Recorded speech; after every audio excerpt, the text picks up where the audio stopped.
Hello, everyone. Thank you for joining us today. I'm Marche, the webinar director at Advice Chaser. Before we introduce our guest and get started, I do need to do a little bit of legal housekeeping. Advice Chaser, the host of this webinar, is not a registered investment advisor. We cannot and do not give financial advice. Today's presentation is for educational purposes only and cannot be considered advice for any person's individual situation. Advice Chaser regularly hosts informative webinars, such as this one, featuring a variety of knowledgeable professionals, many of whom are licensed advisors. Any opinions, ideas, jokes, or principles expressed by presenters are their own, and however true, funny, or interesting are not endorsed by Advice Chaser. Please do not act on the information you hear today without consulting a qualified financial professional. Well, we are thrilled to bring you today's educational event. And let me explain a little bit about how this will work. Attendees are muted, but we do encourage you to ask questions using the chat box. Our presenter will answer those queries before or after the webinar today as appropriate. We do have a question and answer period at the end. If you ask a question in the chat box and we're not able to get to it, go ahead and leave your phone number and we'll make sure someone reaches out to you after today's event to make sure that we address that. Once again, we want this experience to be as educational as possible. So please don't hesitate to ask for clarification or expansion of the material. That is why we're here today. Well, I'd love to introduce you to today's speaker. Lily Vasileff is a nationally recognized expert in divorce and wealth protection as a practitioner, leader, author, writer, and speaker. She is sought after for her seasoned experience and deep knowledge about complicated financial issues in divorce and wealth protection management. Lily is regularly consulted with and called into high net worth legal proceedings that have national recognition. She is one of the distinguished trailblazers of divorce financial planning, who has been a catalyst in developing a professional niche that has led to an international movement and thousands of practitioners today. And Lily, I'm going to go ahead and stop sharing my screen and go ahead and let you get started. Okay, excellent. Let's see if I can make this all happen easily. Okay, so thank you, Marche, and it's my great pleasure to be here with Advice Chaser. So today we're going to talk about gray divorce, and the objectives that I have for you are educational and informative, and I hope that you will benefit from some of the key takeaways that I present at the tail end of this presentation. So the objectives for today's presentation are the following. I want to share with you some of the key triggers for late life divorce and what are the real financial challenges that people face when they're on the cusp of retirement or when they're in retirement, and how does it impact your financial security. It's particularly important for women who are contemplating divorce, in their mid-50s and beyond, to really understand what those financial issues are. Secondly, I'm going to share with you what typically happens in divorce. What are the main categories of financial issues to be addressed? I'm going to target the top 4 financial areas to focus on when you are going to retire soon, and provide the key takeaways for you to discuss with your professional team or to consider if you are contemplating divorce in order to prepare in advance. Why is divorce so popular, right? You see tabloids exploiting divorce all the time. It's one of those, I guess, life transitions that seems to pique everybody's interest, and everybody has an opinion about what you should or should not do. So let me share with you some interesting facts about divorce in the US. First of all, there are pretty recognizable elements that maybe serve as precursors to divorce or predictors of potentially, I would say, decreasing satisfying relationships.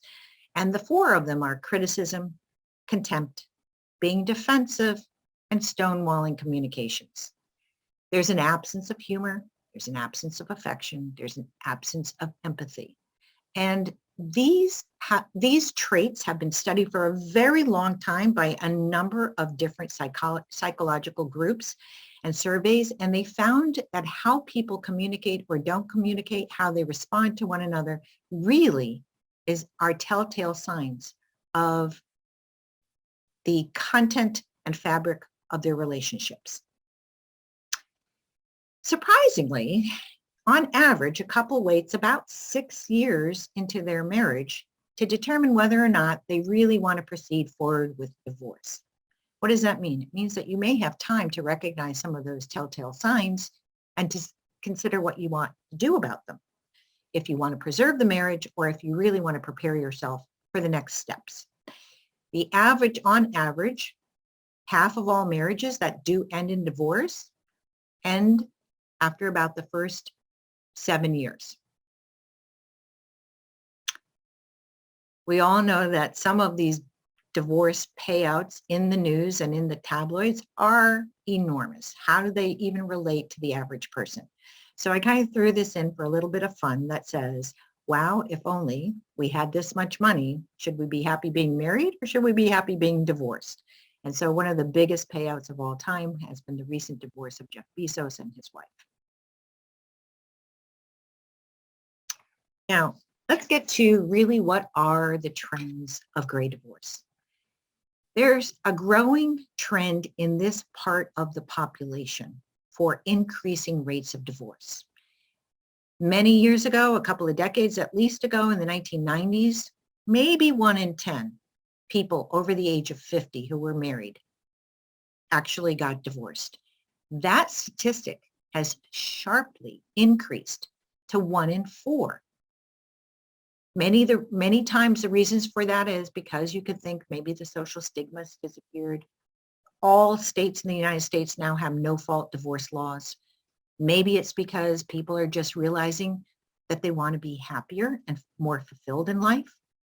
But in general, the divorce rates are 2.5 times higher now for people who are in remarriages than in their first marriages. Race and gender also impact the divorce statistics. And I have to tell you, it doesn't matter how old you are, some people still are intent on getting divorced. My oldest client was 97 years old. Imagine. And I won't go into the reasons for divorce, but they were absolutely defensible. The greatest protective factor against gray divorce seems to be relative wealth. And those who have relative wealth may be able to work out their options because they have more options or because they feel more secure knowing what they have lying ahead if they are divorced. Clearly, it doesn't always preclude divorce, or we wouldn't have divorces like Jeff Bezos. So Now, a question came in. What do you mean by relative wealth? What exactly does that term mean?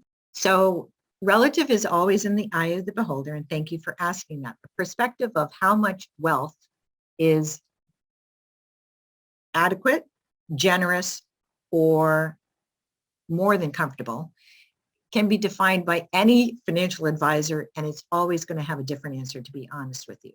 But relative wealth really means that relative wealth, more than middle income, probably sufficient assets of over $1 million besides the house as a principal or significant asset in the marital estate, and more than likely still having income, whether it's earned or income from investments, I would say in excess of $300,000 a year.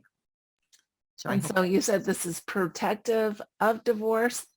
Protective against divorce. Against divorce. But it's not always the case, clearly. We have many, many, many very wealthy individuals going through divorce. But it seems to at least be a first buffer. Now, let me review with you some of the statistics that have come up in late life divorce trends, because whereas the national population statistics for divorce have been stagnant and or even slightly declining since, I would say, 2000s.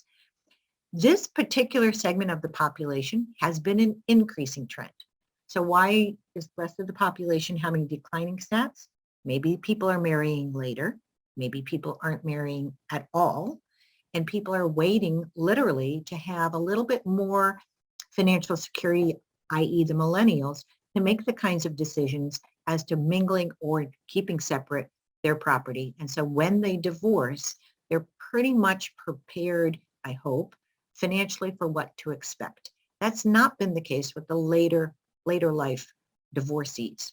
And why is that? Because we grew up in a different generation. And this generation, which now is coming into its own, really grew up with the thought that there was a stigma, and now I don't have that stigma, so I feel more entitled to living my life from a fulfillment point of view. And it's not because of empty nesters necessarily.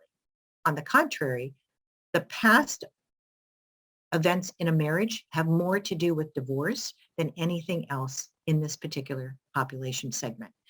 Among the US adults age 50 plus, this divorce rate has doubled since 1994. And the increase, interestingly, is in first-time marriages that are long-term, over 20 years. And it's not just confined to certain demographics. It's really across the board, but it affects the different demographics very differently. So for example, those on the lower income side are really impacted much more negatively than those that do have relative wealth. And again, what's important to realize is that if there are no remarriages, baby boomers tend not to be living alone going forward. Who chooses to initiate divorce and late life divorces? More often than not, it's the woman. And you will see in this slide that it's really in the later years, between the mid-50s and going through the mid-60s. And this is a chart that was produced by the US Census Bureau. So what's it all about? Why are people seeking divorce in late life years? If it's not about being an empty nester and it's about past transgressions in a marriage or a relationship that didn't work, what do boomers want? And what will they experience when they go into this divorce process? And what will it mean to them, their family, and what difference will it make in the quality of their lifestyle? And why does late life divorce affect women disproportionately?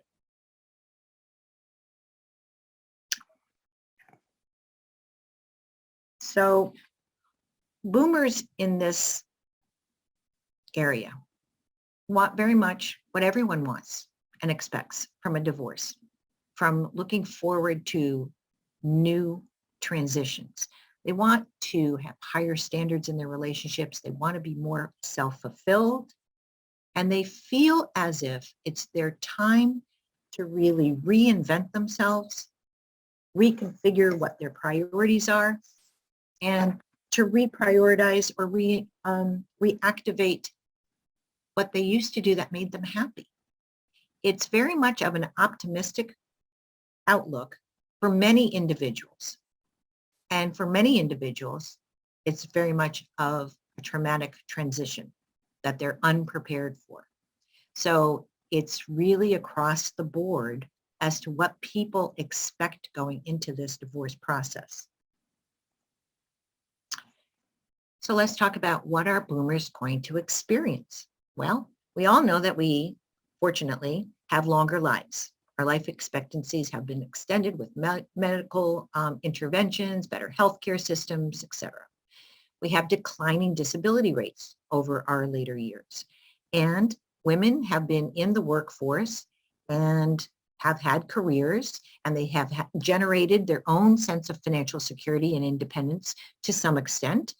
And we also know that our population has pretty low literacy rates and failed miserably at communicating over money issues that affect relationships. And the last part of this, of what people experience, is the so-called divorce echo effect. What is the divorce echo effect? It's when older individuals are more likely to enter into remarriages. And I love this because it's optimistic about love.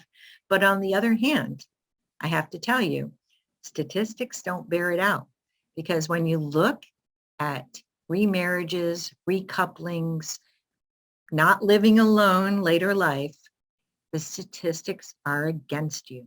And why is that?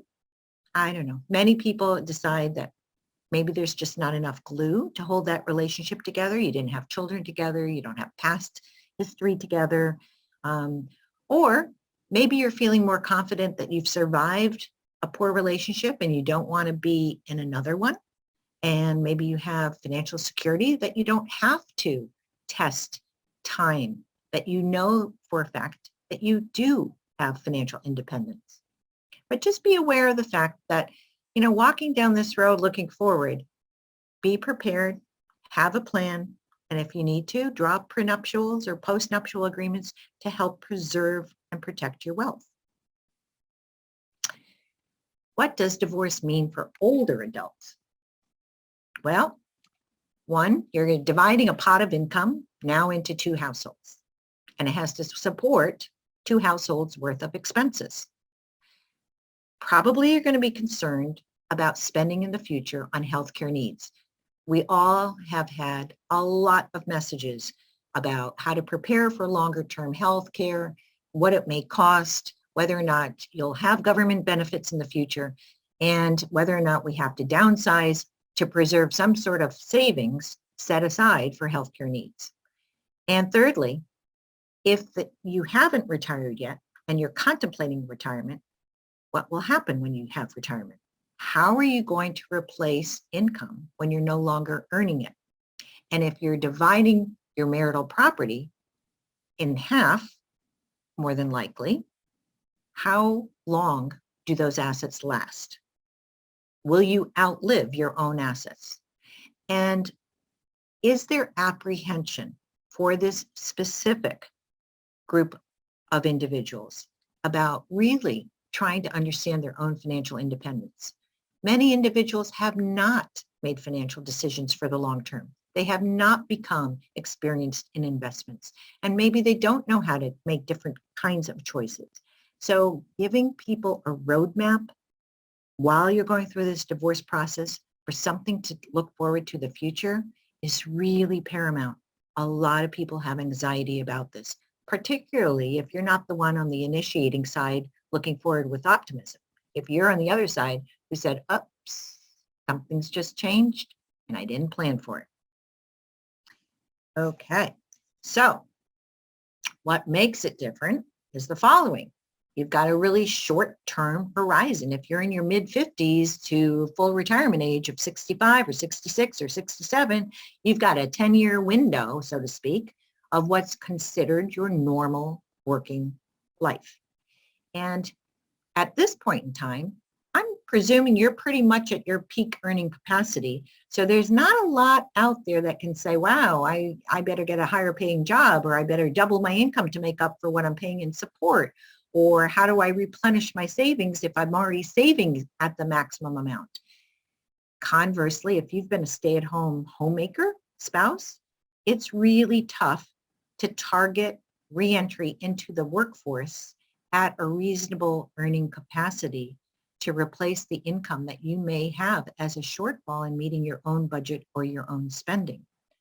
And as I mentioned earlier, you could feel really inexperienced with managing finances. And you've got a learning curve of not only to make decisions about how to divide what is and what was, but now you've got a learning curve of what to project and how to take care of yourself in the future. It's a lot to contemplate during a major transition that also has legal components and emotional components.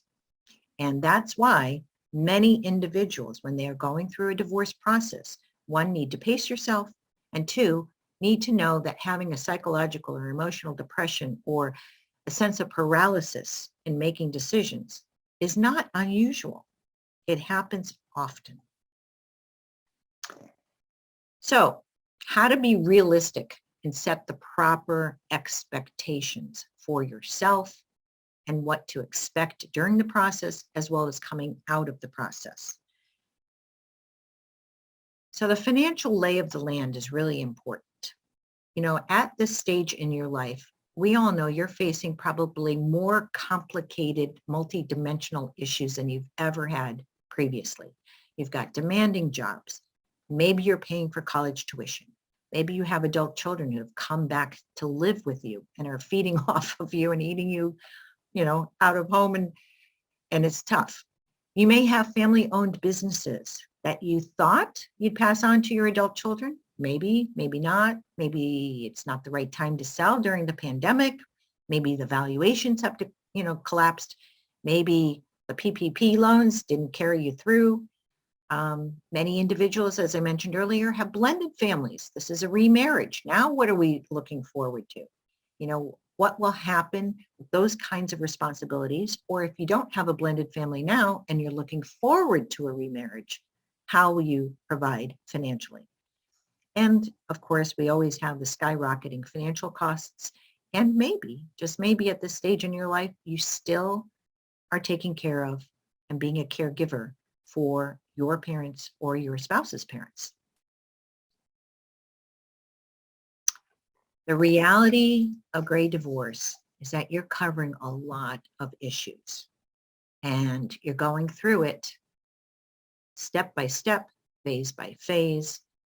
And remember one thing, you should never feel coerced, pressured, or rushed into making any decision until you feel fully informed.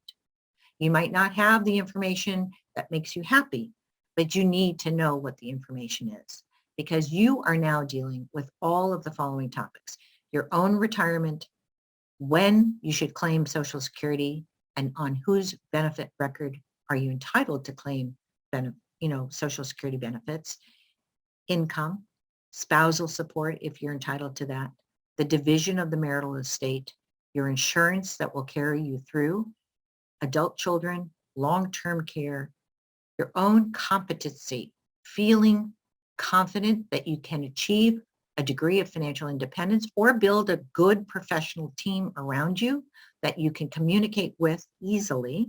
And lastly, estate planning. Once you're divorced, you need to update everything you've done to date, right?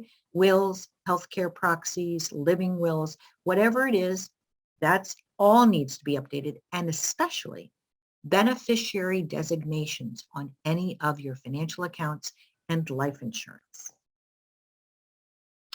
The truth of the matter is that retirement assets during divorce are usually divided pretty much equally or equitably, and those words are not interchangeable, by the way. Equally is in community property states, equitably will be in equitable property states, and there are hybrid states to boot. Each state has its own divorce laws as to what is considered separate property and marital property, how it's allocated, and what are the factors that are weighed by the system, by the legal system, to contribute to the allocation. So I generally say in longer term marriages, over 20 years, pretty much things are deemed to be 100% between the pair of spouses. If there are separate property, it becomes a tracing issue, because it's a long-term marriage. You've got to know and have really good records. So let's assume that most of the assets are divided equally, and the impact of knowing how those assets are divided is important for a couple of reasons. As a financial planner, you want to know what's liquid, what's non-retirement, and what are retirement, so that the character of the assets is important to consider. And when they are divided pursuant to divorce, there's no tax impact at all. Absolutely none. However, once you have them in your name legally, and then you decide to have a transaction and you sell, let's just pretend, you sell Apple stock from your account, then you incur taxes. So knowing what you require in terms of both liquidity and what you want to set aside as savings and what you want to have for retirement is important during the divorce process, so that you can plan forward to manage your taxes in the future. Spousal support may or may not have a formula in your state. In New York, it does. In Connecticut, it doesn't. There are always factors, again, legal factors to entitlement to support. And those factors cannot be ignored, and they should not be assumed to be guaranteed that you have spousal support. Spousal support will typically end when an individual stops earning income, or upon remarriage, or upon a cohabitation statute that has to be defined. So let's pretend your spouse is going to stop, earning income at age 65, and you're age 63, and you've been married for 32 years. Normally, a rule of thumb would be, gee, I think about a third to the half length of the marriage would be appropriate for spousal support. So what happened to, right? My 14 years became 2 years. Yeah, that's what I mean by managing your expectations. You need to know how to address this. How will that income be replaced? And will it be made up somehow by greater assets, a disproportionate share of assets? Dividing that property is really important to know whether or not you have to go all the way back to premarital days to determine whether or not you have separate property and what the growth on that separate property has been over time and whether or not it's been commingled with other kinds of assets. I'm throwing a lot at you, but the outline is important to know what to ask. I'm trying to help you just make a list of questions. That's the important piece. Be curious. Don't be afraid to investigate and ask questions so that you can communicate easily and clearly with your professional team in divorce. And the last piece of this, which we talked about, is if there is a family business, more often than not, it will be valued because it's an asset and it's also an income generator. So that has to be part of the divorce too. Don't take it off the table. How are boomers prepared for divorce in general? Well, let me just say this. There is a lot of information out there by a lot of different worthy surveyors, right? We have the Government Accountability Office, we have Harris polls, we have Gallup polls, and I don't think it comes as a surprise to anyone, unfortunately, that the US population are not really good savers, right? About a third of our households have very little saved or set aside for retirements. About 1 in 5 people of that third who do have some savings have no idea how much it is. And they don't even discuss what their needs are or will be in retirement. There's a very big void out there for retirement planning. And no matter how much is thrown at the public about the need to save in retirement and to max out all your employer vehicles as best as possible, there's still a shortfall. And this shortfall becomes even more acute when you're trying to divide it in a divorce. And so imagine that you've been married for so long, over 20 years, and you're almost going to retire, and you can't even agree on what and when retirement will occur. Like, what will it look like? When will you retire? Do you think we're okay that we'll both be safe when we choose to retire? 1 in 5 of that third that save, 1 in 5 of the third that save for retirement have a plan. This is why when you go through a divorce and you've experienced what I've just laid out in the statistics, a lack of communication about retirement, mismatched expectations for what retirement will look like and when that person will retire, and maybe you even have age disparity between the spouses to begin with that makes one person retiring sooner than the other by far, all of this kind of hits the fan, so to speak, and you throw the bomb on, and you throw the bomb on of, by the way, we haven't covered any of this in our marriage. We're now at a point of where we disagree about most of it, and we're going to chop it in half and get a divorce.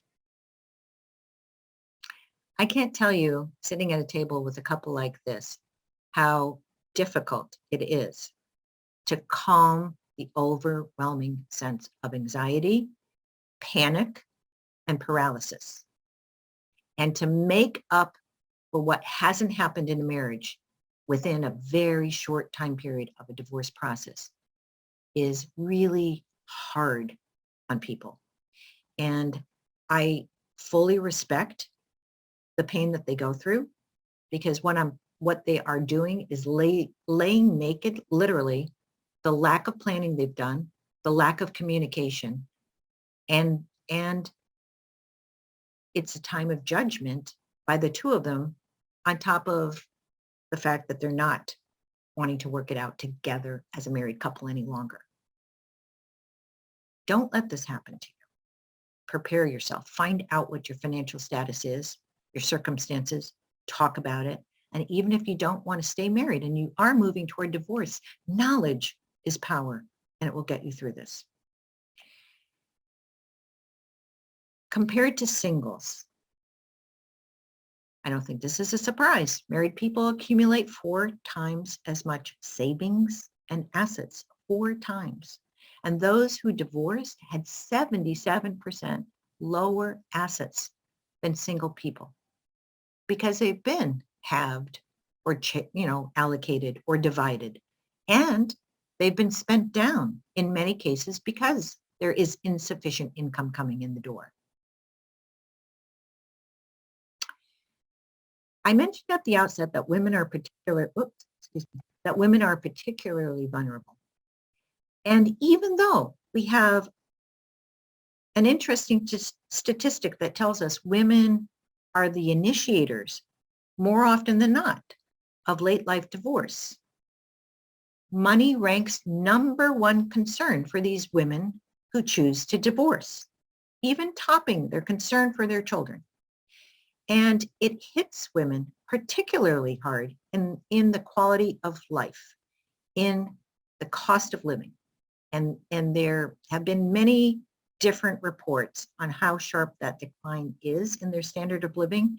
I think the worst and most egregious report cites 45% decline in standard of living. I've seen it minimized to about at least a 30% decline. But there's no doubt about it. There is a decline in the standard of living, and the guarantee that you have a comparable lifestyle post-divorce dissipates really quickly. Nearly 1/3 of all women feel that this quality was unexpected. The quality decline was unexpected. And, gray divorced women have a really high rate of poverty.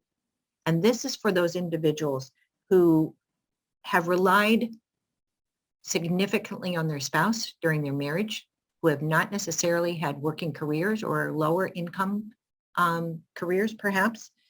And I just wanted to share with you, I found this really disturbing, a quote from Janet Yellen, who said that the pandemic has set back women to the 1980s level of pay parity and employment levels.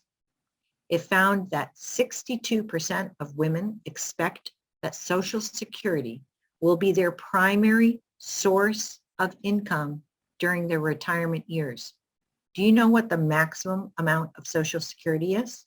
The maximum, $3,113 a month in 2021. Can you live on $3,113 a month? Now, that's the maximum. Most of these women, if they've been stay-at-home women, may be entitled to their spouse's benefit as being greater than their own, and then they would receive 50% of their spouse's benefit, $1,556 a month.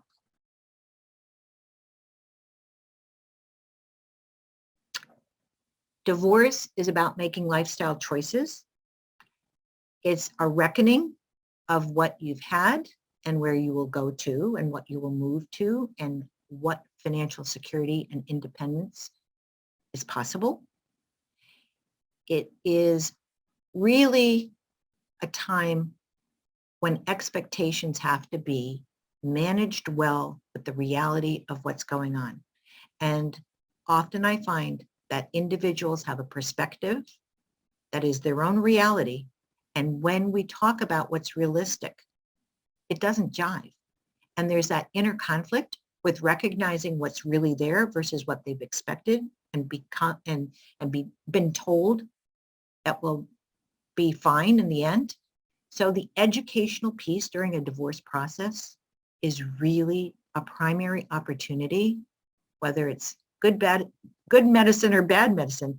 It's a good opportunity to really enhance your sense of confidence that you can do this. Top areas that I would focus on and do focus on as a financial expert in the divorce process. Maximize your cash flow from all sources, whether it's income or squeezing those assets to produce cash flow. Make sure that you know what your key assets are to target for negotiating and dividing and obtaining. Some of those assets produce guaranteed income no matter what in future years, such as pensions and annuities. Plan for your health and long-term care insurance and find out what it costs now and not let it be a surprise going forward, because you may be surprised at how much it does cost you. And know Social Security claiming strategies, because if you have to go back to work and if you have to be dependent on support, what does that mean for you? How are those benefits impacted or influenced? So let me share with you. If you go back to work, some states may say, that's great, but we don't have to necessarily obligate the payor spouse to pay alimony past the full retirement age. Some states have already enacted this legislature, and a heads up, it's getting more popular across different states. So they may or may not be ordered to continue to pay you support if they continue to work. And from your perspective, if you are the recipient of alimony and you are receiving Social Security, you may be taxed on some of those benefits that you did not expect to be taxed on.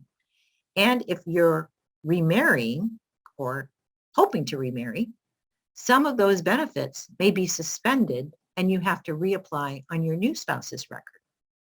And if there's a time gap, lastly, between being age 63 and 65 for Medicare, and you don't have health insurance, you need to know where you're going to find it, how accessible is it, and how much it will cost.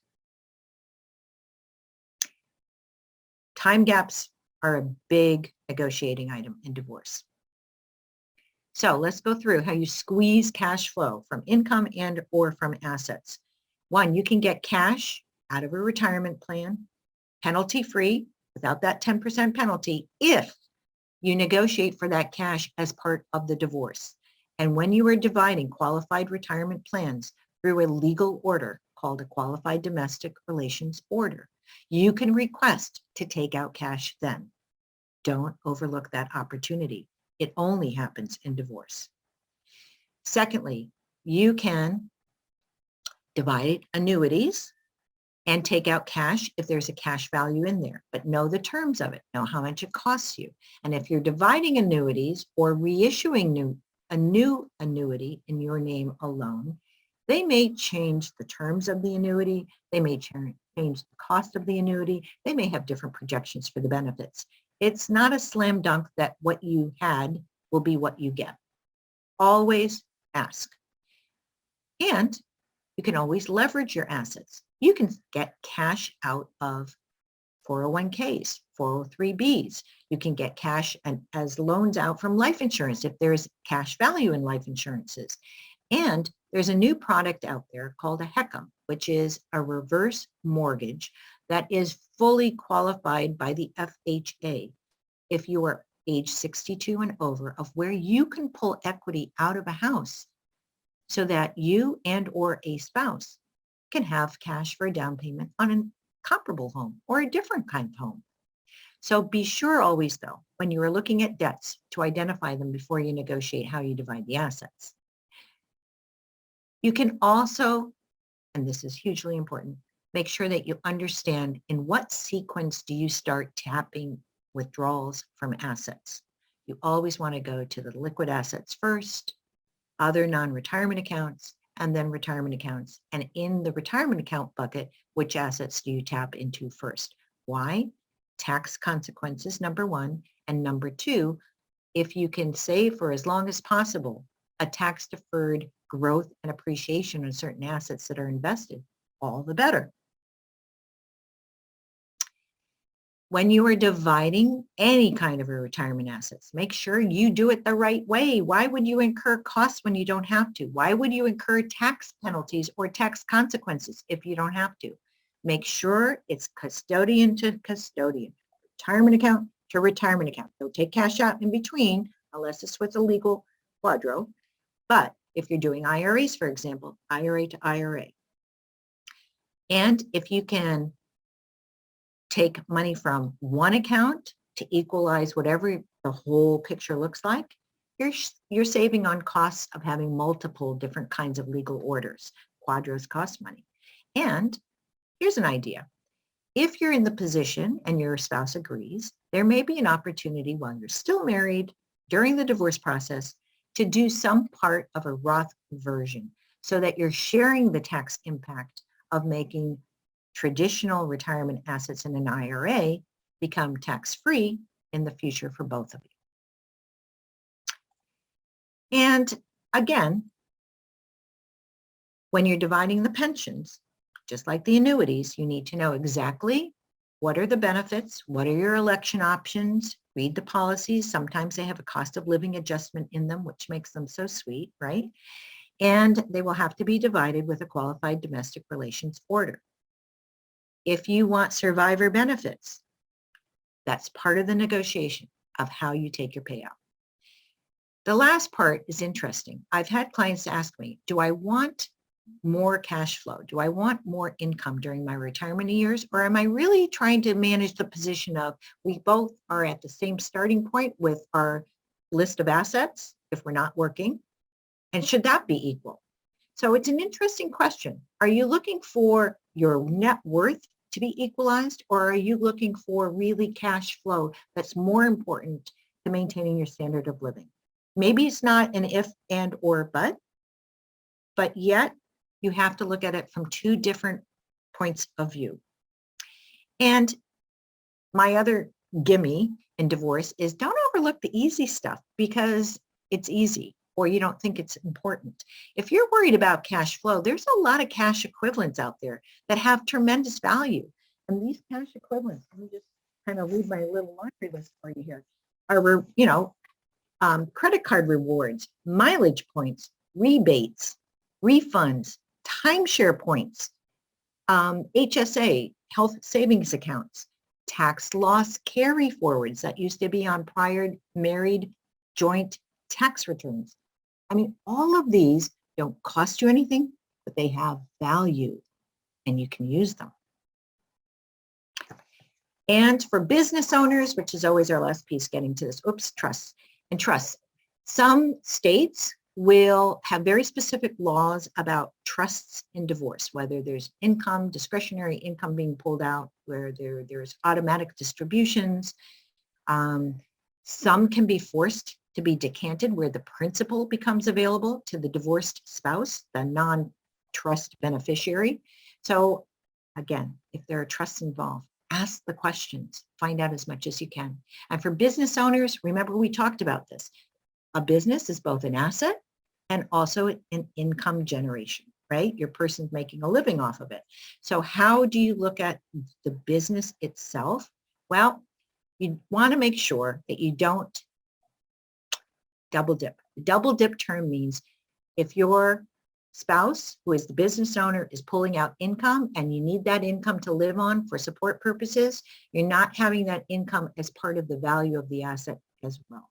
Most legal processes will require a business valuation that will separate out this kind of factor of double dipping and looking at an asset value or the equity value of that business and also the income that's available to support.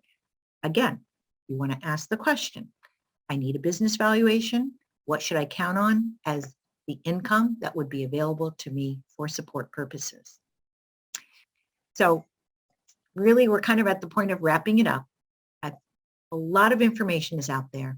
I wanted to give you an overview of key takeaways of what's important to ask, where are the 4 points that you want to make sure you've covered in your discussions with your legal representation, with your financial expert, to make sure everybody's in sync and working toward the same goals, and to keep you from really developing false ideas or expectations about what used to be, what you hear sort of as the Greek chorus in the background, because every divorce is specific and every divorce is unique.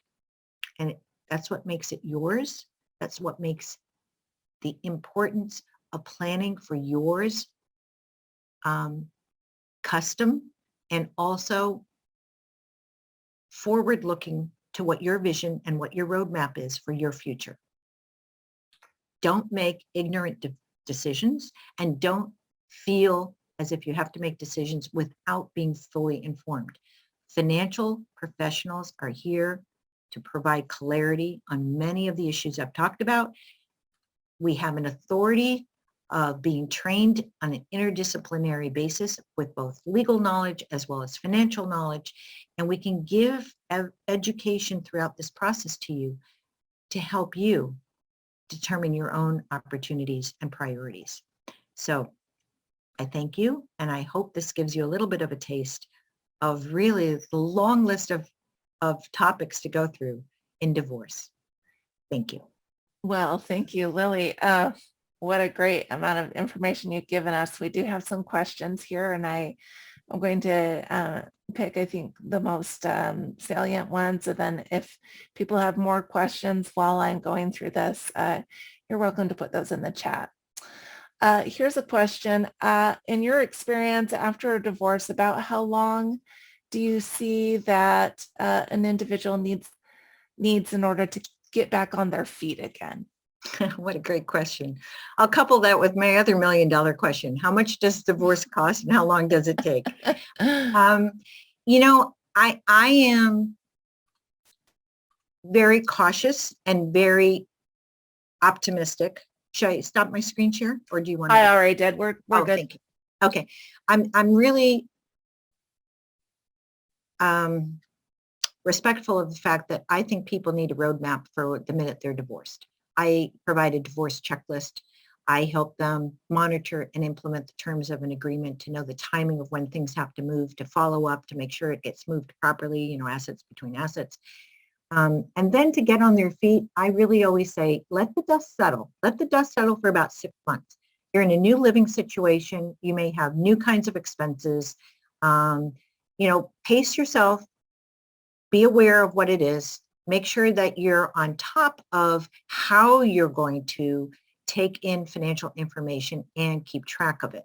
So if you need a bookkeeper, if you need, you know, different systems for how you watch your expenses, if you need a new credit card, get it all set up before you're actually divorced. And you can do all that. You can open new accounts with the, you know, with the approval of everybody. You don't have to put anything in there. You can get systems set up. You can hire the professionals. But I'd say, you know, 6 months, you should have a pretty good understanding of what it costs you and what's coming in the door in terms of support. All right. Here's a question. What qualities have you seen in divorces that have worked out the best for both parties? That's a lovely question. Fortunately, there are 3 different processes for people going through divorce. Actually 4. One is to represent yourself. But the 3 main ones that involve legal professionals are mediation, collaborative divorce, and your traditional litigation. In mediation and collaborative divorce, I think you have your best opportunity to have your voice heard and have participation and involvement fully in the process of negotiations, strategy development, option building, and really have an opportunity to see what's best for either the family as a whole coming out of the divorce, or certainly as the best compromise for both of you. And that's why those processes have evolved, is because of the grassroots. Clients saying, I really don't want an adversarial conflict. I would like to see how to resolve this so that we can co-parent and see our adult children amicably in the future. Here's another question about a lot of spouses have been a stay-at-home parent and have not necessarily worked a full-time job their whole career years. What have you seen is the most fair way of handling that division of assets? So again, it depends on whether or not there will be one spouse who continues to work. If a spouse if both spouses are no longer working, there may be assets there that do generate the income, whether it be a pension or an annuity, or even if there are investments there, they can be repositioned or rebalanced to generate investment income. So the question is, first and foremost, is support an option by one spouse to the other? And if it isn't, then you have to really squeeze those assets to make it work. And or if that doesn't work, contemplate where that gap is, the shortfall in your spending, and either decrease your spending or try to find supplemental income.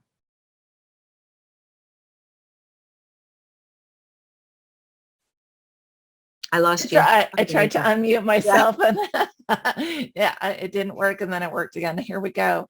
Yeah. What if you are a caregiver of someone with special needs or a caregiver of an aged parent? How does that play into a divorce?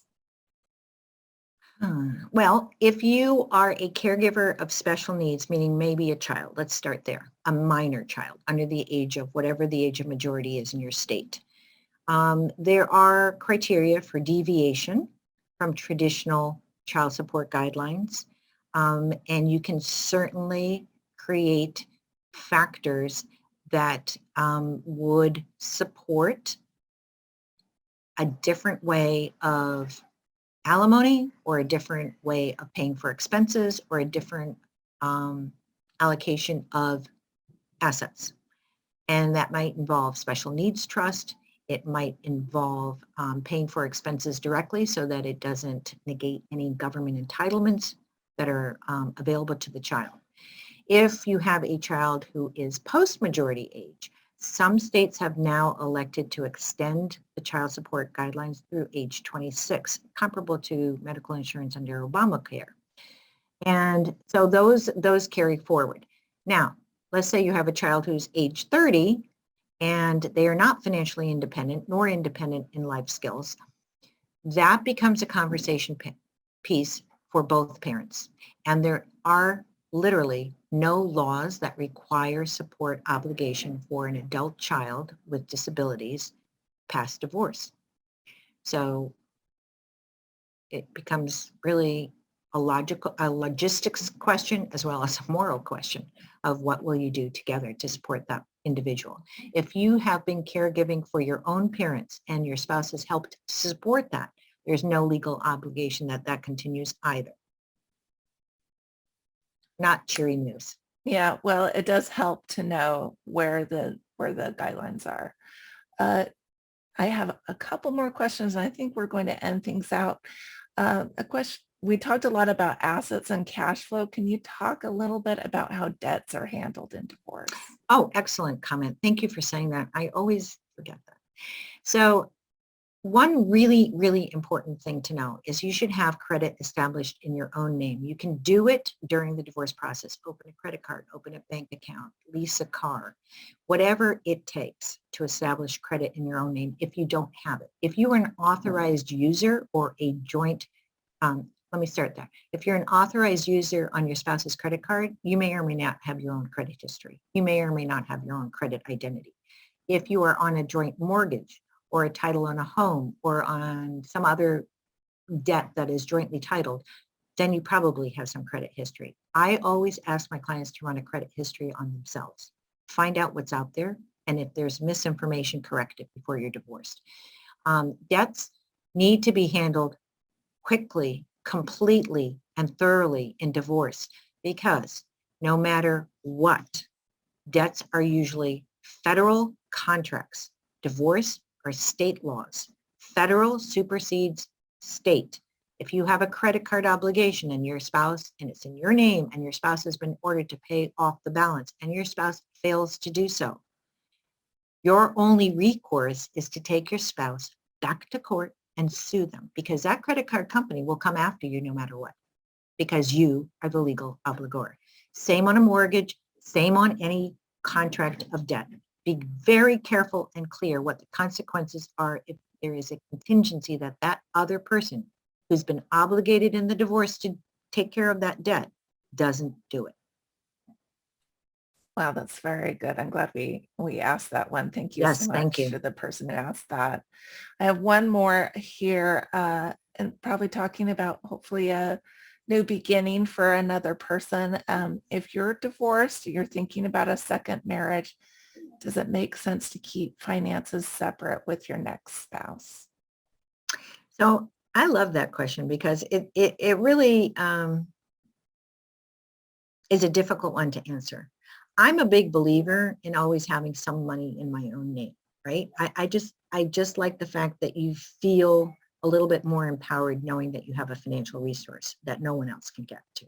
However, when people remarry, you have this optimism that, you know, you need to rebuild a relationship and have trust.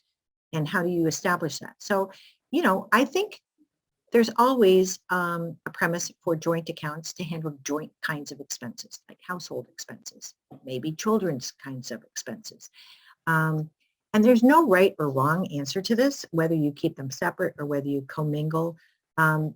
If you are concerned in any way about tracing things and making sure that you know how best to protect your assets, then you do have available to you many different options. It could be a prenuptial agreement. It could be a postnuptial agreement. It could be a trust. It could be an account that's held off to the side in your name only. You always have options, but I think you need to feel your way and talk about it. What's important, I have written cohabitation agreements with people who do not wish to remarry, and we have established certain accounts that will be joint for the purposes of what we set aside for the two of us in retirement when we're not married, and how will we afford it, and let's contribute each to that account in some fashion. So it's really interesting. People come up with all different kinds of ways to do it. There's a lot of variety out there. Well, thank you so much for answering all these questions. As I'm going through my outro information, go ahead and put those questions in if you had another one we didn't have a chance to get to, and we will make sure to reach out to you and get those answered. So once again, I want to thank Lily for being here, and for the organizations that have made this webinar possible today. Thank you to our attendees for attending. Look for an email soon for a replay of this event, and you're welcome to share that replay with friends and family.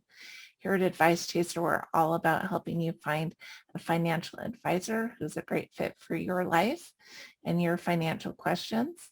Our matching service is free to you, and every one of our advisor partners has committed to offer a free initial consultation to anyone we introduce them to. Just find out more by going to advicechaser.com and clicking on the link to find an advisor. Once again, from Advice Chaser, thank you so much for coming, and we will see you at another webinar soon. Bye, Thank you. everyone. Bye.